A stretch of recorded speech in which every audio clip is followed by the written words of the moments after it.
எஸ்ஐஆரை கைவிட்ட பாஜக, ஸ்டாலின் கொடுத்த சம்மட்டி அடி, தெறித்து ஓடிய மோடி. அதாவது, தமிழகத்தில் எஸ்ஐஆர் எனப்படும் சிறப்பு தீவிர வாக்காளர் பட்டியல் திருத்த பணிகளை தேர்தல் ஆணையம் நாளை முதல் தொடங்க உள்ளது. எஸ்ஐஆர் எனும் பெயரில் பாஜக அரசு மக்களின் வாக்குரிமையை தடுப்பதாக முதல்வர் ஸ்டாலின் உள்ளிட்ட திமுக தலைவர்கள், அதன் கூட்டணி கட்சிகள் கண்டனம் தெரிவித்தன. இதனைத் தொடர்ந்து எஸ்ஐஆருக்கு எதிராக திமுக தலைமையில் இன்று அனைத்து கட்சி கூட்டம் சென்னை தி நகரில் உள்ள நட்சத்திர ஹோட்டலில் நேற்று நடந்தது. முதல்வர் ஸ்டாலின் தலைமையில் நடந்த இந்த கூட்டத்தில் திமுக கூட்டணி கட்சிகளான காங்கிரஸ், விசிக, இந்திய கம்யூனிஸ்ட், மார்க்சிஸ்ட் கம்யூனிஸ்ட், தமிழக வாழ்வுரிமை கட்சி, இந்திய முஸ்லிம் யூனியன் லீக், தேமுதிக உள்ளிட்ட பல்வேறு கட்சிகளின் தலைவர்கள் கலந்து கொண்டனர். இந்த கூட்டத்தில் சிறப்பு தீவிர வாக்காளர் பட்டியல் திருத்த பணிகளை தேர்தல் ஆணையம் உடனடியாக நிறுத்தி வைக்க வேண்டும் என்று தீர்மானம் நிறைவேற்றப்பட்டது.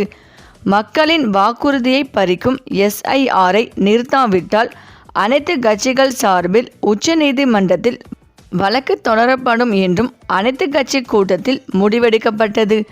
இந்த நிலையில் அனைத்து கட்சி கூட்டத்தில் முடிவெடுத்தபடி எஸ்ஐஆருக்கு எதிராக உச்சநீதிமன்றத்தில் திமுக இன்று மனு தாக்கல் செய்துள்ளது.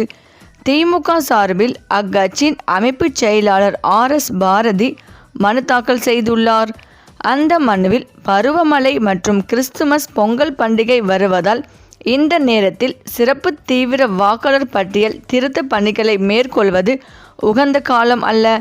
இது மட்டுமின்றி தமிழகத்தில் எஸ்ஐஆரை செயல்படுத்தினால் லட்சக்கணக்கான மக்கள் வாக்குரிமையை இழக்க நேரிடும். அரசியலமைப்பு சட்டத்தை மீறி, அதிகாரங்களை மீறி எஸ்ஐஆரை தேர்தல் ஆணையம் செயல்படுத்த துடிக்கிறது என்று கூறப்பட்டுள்ளது. மேலும் ஹரியானாவில் வாக்கு திருட்டு நடைபெற்றதாக காங்கிரஸ் MP ராகுல் காந்தி இன்று ஆதாரத்துடன் நிரூபித்தது நாடு முழுவதும் பரபரப்பை ஏற்படுத்தியுள்ளது. இந்த நிலையில் இந்த வாக்கு திருட்டை முதல்வர் ஸ்டாலின் கடுமையாக சாடியுள்ளார். அண்மை காலமாக பாஜக பெற்று வரும் தேர்தல் வெற்றிகளின் உண்மைத்தன்மை குறித்து மீண்டும் ஒரு முறை பெரும் ஐயம் எழுகிறது. ஹரியானாவில் நடைபெற்றுள்ள வாக்கு திருட்டு குறித்து எனது சகோதரரும் மாண்புமிகு மக்களவை எதிர்க்கட்சி தலைவருமான ராகுல் காந்தி அவர்கள் வெளியிட்டுள்ள பச்சையான ஆதாரங்கள் அதிர்ச்சியூட்டுகின்றன. மேலும் கர்நாடகம், மத்திய பிரதேசம், மகாராஷ்டிரா மாநிலங்களைப் போன்று ஹரியானா மாநிலத்திலும் பாஜக மெகா வாக்கு திருட்டில் ஈடுபட்டுள்ளதாக காங்கிரஸ் MP ராகுல் காந்தி இன்று பரபரப்பு குற்றம் சாட்டினார். பிரேசில் பெண் மாடல் பெயரில் அங்கு போலி வாக்குகள் உருவாக்கப்பட்டதாக குற்றம் சாட்டிய ராகுல் காந்தி, இதன் காரணமாகத்தான் ஹரியானாவில் காங்கிரஸால் வெல்ல முடியவில்லை என்று தெரிவித்தார். இந்த நிலையில் ராகுல் காந்தியின் குற்றச்சாட்டை மேற்கோள் காட்டியுள்ள முதல்வர் ஸ்டாலின், பாஜகவின் சமீபத்திய வெற்றிகளில் பெரும் சந்தேகம் எழுவதாக கூறியுள்ளார். இது தொடர்பாக MK ஸ்டாலின் X தளத்தில் வெளியிட்டுள்ள பதிவில், அண்மை காலமாக பாஜக பெற்று வரும் வெற்றிகளின் உண்மைத்தன்மை குறித்து மீண்டும் ஒரு முறை பெரும் ஐயம் எழுகிறது.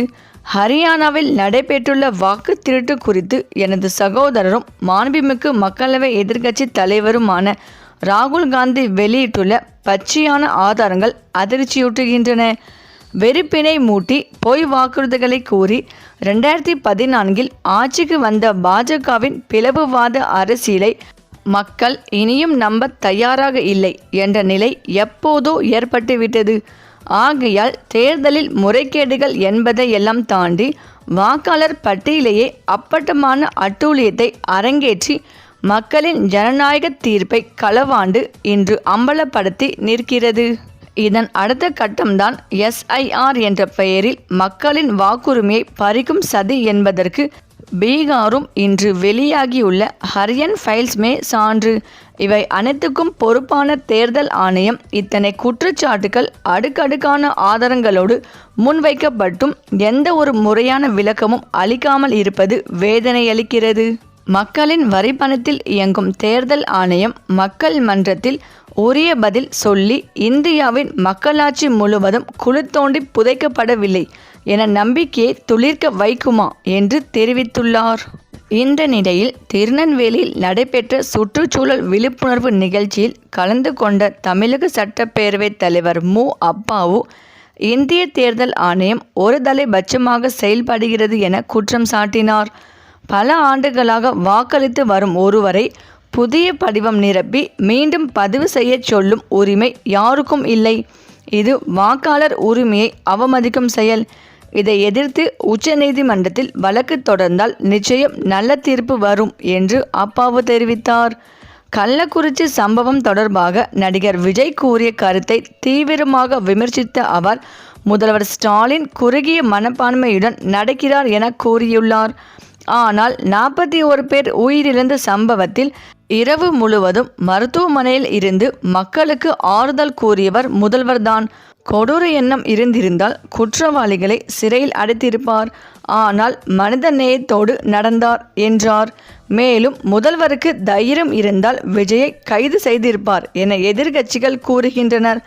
அப்படி செய்திருந்தால் 2026 புரட்சியை வெடித்திருக்கும் என்று அவர் கூறினார். புதிய அரசியல் கட்சிகள் குறித்து பேசும்போது முன்னரும் நடிகர்கள் கட்சிகள் தொடங்கி தோல்வியடைந்தனர்.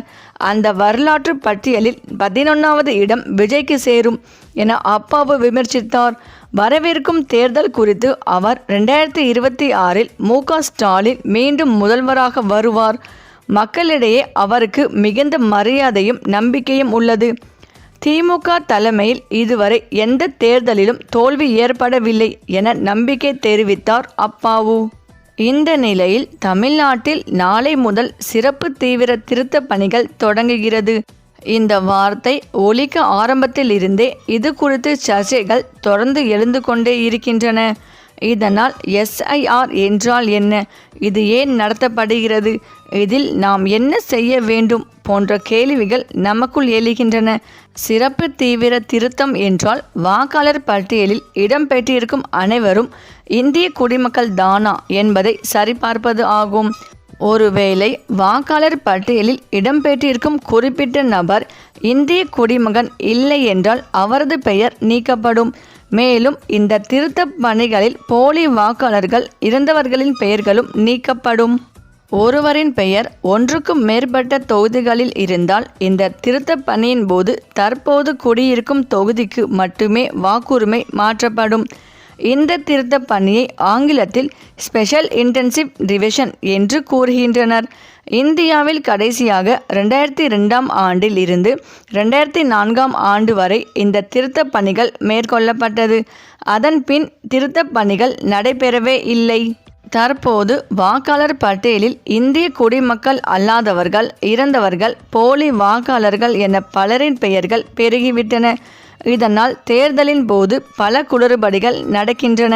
இதை தவிர்க்கவும் சரி செய்யவும் தற்போது சிறப்பு தீவிர திருத்தத்தை கையில் எடுத்துள்ளது தேர்தல் ஆணையம். சரி, இந்த வீடியோ பற்றிய உங்கள் கருத்துக்களை கமெண்ட்ல சொல்லுங்க. மேலும் இந்த வீடியோ உங்களுக்கு பிடித்திருந்தால் லைக் பண்ணுங்க, ஷேர் பண்ணுங்க, மறக்காம நம்ம சேனலை சப்ஸ்கிரைப் பண்ணிக்கோங்க. நன்றி.